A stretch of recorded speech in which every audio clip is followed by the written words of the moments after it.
नमस्कार, सुस्वागतम, आभार, अभिनंदन। मैं पंडित नितिन शास्त्री आज के इस नए एपिसोड पर आप सभी भक्तों का बहुत बहुत स्वागत करता हूं। उम्मीद है आप सभी स्वस्थ होंगे, मस्त होंगे और माता रानी की कृपा आप सभी के ऊपर बनी रहे। हमारे पास पिछले कुछ समय से हमारे भक्तों के प्रश्न आ रहे थे कि शास्त्री जी ऐसा बताएं कि क्या घर में मृतक परिजनों का फोटो लगाना उचित होता है। जो हमारे स्वर्गवासी बुजुर्ग हैं, क्या उनका फोटो हम अपने घर में लगा सकते हैं? तो अगर लगा सकते हैं तो कौन सी दिशा में लगाना चाहिए और उसके क्या क्या नियम होते हैं? तो मेरे प्यारे भक्तजनों, आज इन्हीं प्रश्नों के उत्तर मैं आपको देने की कोशिश करूंगा और मुझे पूर्ण उम्मीद है आप सभी भक्तों को आज का यह एपिसोड बेहद पसंद आएगा, क्योंकि आप सभी भक्तों के कहीं ना कहीं ये प्रश्न रहते हैं कि जो हमारे बुजुर्ग हैं, जो स्वर्ग सिधार चुके हैं, उनका फोटो किस तरह से या अगर घर में लगाते हैं तो उसके क्या क्या नियम होने चाहिए। एपिसोड बहुत ही ज़्यादा महत्वपूर्ण होने वाला है, इसलिए वीडियो को आपने पूरा देखना है ताकि कोई भी महत्वपूर्ण जानकारी आपसे मिस ना हो सके। जो भी दर्शक पहली बार पंडित नितिन शास्त्री चैनल पर आए हैं, अभी चैनल को सब्सक्राइब करने के बाद बेल का निशान ज़रूर दबा लें, जिससे आपको हमारी आने वाले हर एपिसोड का नोटिफिकेशन सबसे पहले मिलता रहे। तो सभी भक्त हाथ जोड़ करके विष्णु भगवान को नमस्कार करते हुए उनको प्रणाम करेंगे। ओम विष्णवे नमः। तो मेरे प्यारे बंधुजनों, मैं पंडित नितिन शास्त्री हाजिर हूँ आप सभी भक्तों के सम्मुख आज का नया विषय लेकर के। आज का विषय है कि क्या मृतक परिजनों का फोटो घर में लगाना उचित होता है या उसका क्या परिणाम होता है। मेरे प्यारे साथियों, जो हमारे पितर होते हैं, जो हमारे बुजुर्ग हैं, जो स्वर्ग सिधार चुके हैं, उनको हम पितर कहते हैं।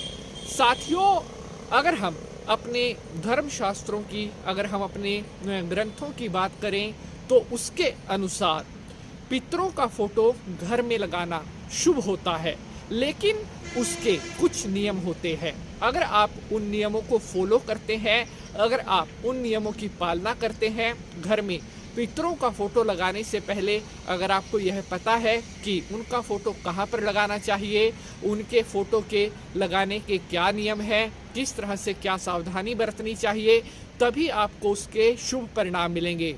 अगर आप बिना कुछ जाने, बिना कुछ समझे इधर उधर किसी भी दीवार पर अपने पितरों का फोटो लगा देते हैं तो ऐसी स्थिति में आपको उसके बहुत ज़्यादा हानिकारक परिणाम भी मिल सकते हैं। तो मैं अब आपको बताऊंगा कि पितरों का फोटो अगर आप अपने घर में लगाते हैं तो आपको किन बातों का ध्यान ज़रूर रखना चाहिए। मेरे प्यारे साथियों, पितरों का फोटो लगाते समय सबसे पहली जो महत्वपूर्ण बात है वो यह है कि आप दिशा का चुनाव सही करें। अक्सर कई बार मैंने खुद भी देखा है पर्सनली कि लोग बिना दिशा के जाने, बिना दिशा का ज्ञान हुए इधर उधर किसी भी दीवार पर कोई भी दिशा में अपने पितरों का फोटो लगा देते हैं। ऐसा करने से उनके घर में दुर्भाग्य आता है, उनके घर में घरेलू कलेश आता है और तरह तरह के संकट आ जाते हैं। तो आपने भूल कर भी यह गलती नहीं करनी है और फोटो लगाने से पहले आप या तो अपने ब्राह्मण से या कोई भी पंडित जी हो उससे आप अच्छी तरह से सलाह और परामर्श ले सकते हैं। तो मैं आपको बताता हूं कि अगर आप अपने घर में पितरों का फोटो लगाना चाहते हैं तो उसके लिए सबसे अच्छी दिशा कौन सी कही गई है। साथियों, पितरों की फोटो लगाने के लिए जो सबसे शुभ दिशा कही गई है वो है दक्षिण की दिशा। अगर आप अपने घर में पितरों का फोटो लगाना चाहते हैं तो उसके लिए आप दक्षिण दिशा का ही चुनाव करें। साथियों, अगर आप उत्तर की दिशा में, पूर्व की दिशा में या पश्चिम की दिशा में पितरों का फोटो लगाते हैं तो ऐसा करने से कहीं ना कहीं आप अपने घर में दरिद्रता को, आप अपने घर में रोग को, कष्ट को बढ़ावा दे रहे होते हैं। तो घर में पितरों का फोटो लगाने का जो एकमात्र जो दिशा है वह है दक्षिण दिशा। अब यहाँ पर आगे बढ़ते हुए जो अगली जानकारी निकल करके आ रही है, जब भी आप अपने पितरों का फोटो दीवार पर लगाते हैं तो एक बात का ध्यान आपने बिल्कुल जरूर रखना है कि पितरों का जो फोटो है वो झूलता हुआ ना हो या बस ऐसे ही लटका हुआ ना हो। अच्छी तरह से उसको फिक्स करना है जिससे वह एक निश्चित स्थान पर सेट हो जाए, क्योंकि अगर आपके पितरों का फोटो ऐसे लटक रहा है, झूल रहा है, तो कहीं ना कहीं आपका भाग्य भी आने वाले समय में लटक सकता है, आपका भाग्य भी डोले खा सकता है। तो आपने अपने पितरों का जो चित्र है अच्छी तरह से सेट करके दीवार पर लगा देना है जिससे वो एक निश्चित स्थान पर टिक जाए। उसके बाद पितरों का जो फोटो होता है उस पर आप कोई फूल माला, जो आर्टिफिशियल फूल माला होती है, वो आप जरूर चढ़ाएं। बहुत ये अक्सर गलती देखी है कि लोग अपने घर में पितरों का चित्र तो लगा देते हैं लेकिन उसके ऊपर ना तो कोई माला ना कुछ, बस ऐसे ही वो लटका देते हैं। तो अगर आप भी ये गलती करते हैं, कहीं ना कहीं आपके पितरों का भी अशुभ रिजल्ट, अशुभ प्रभाव आपको मिलने वाला है अगर आप ये गलती कर रहे हैं। इसके बाद एपिसोड में आगे बढ़ते हुए पितरों के फोटो पर कई भक्तों का प्रश्न आता है कि शास्त्री जी, क्या जहां हमने भगवान का कोई चित्र लगाया हुआ है या हमारे घर का जो मंदिर है वहां पर क्या हम पितरों का फोटो लगा सकते हैं?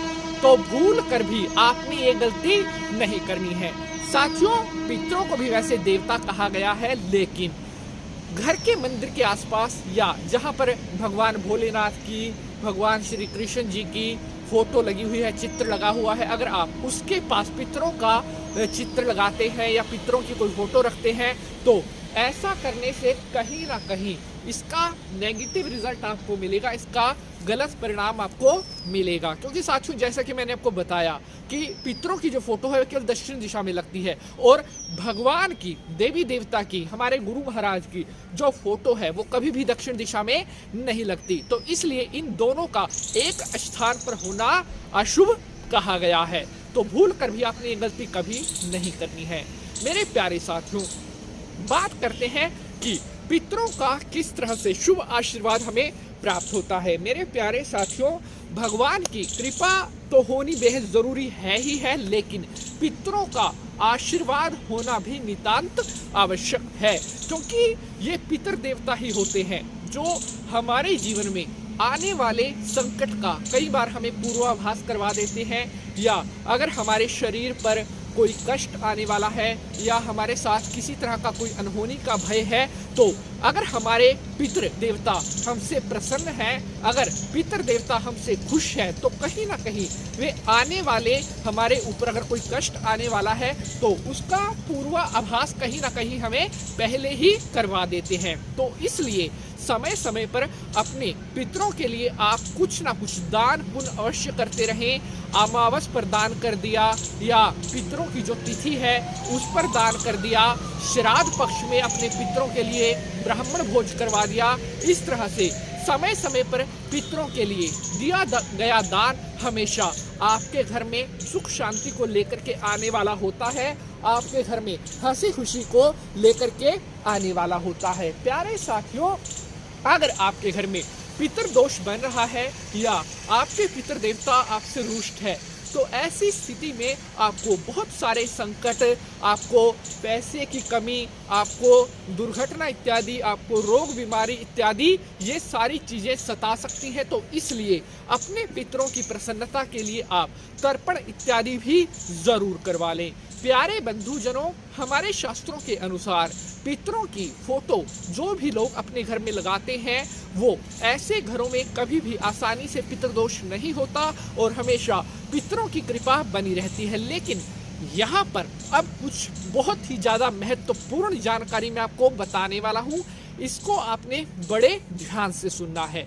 साथियों, मैंने आपको दिशा तो बता दी कि दक्षिण दिशा में पितरों की फोटो लगानी चाहिए, इसके अलावा कोई भी दिशा में नहीं लगानी चाहिए। लेकिन कई लोगों के घरों में देखा गया है कि वो लोग अपने पितरों की फोटो को दक्षिण दिशा में तो लगाते हैं, लेकिन जहाँ से आप अपने घर में एंट्री कर रहे हैं, बाहर जा रहे हैं, बार बार आपका ध्यान पितरों की फोटो पर पड़ रहा है। तो ऐसा भी भूलकर नहीं होना चाहिए।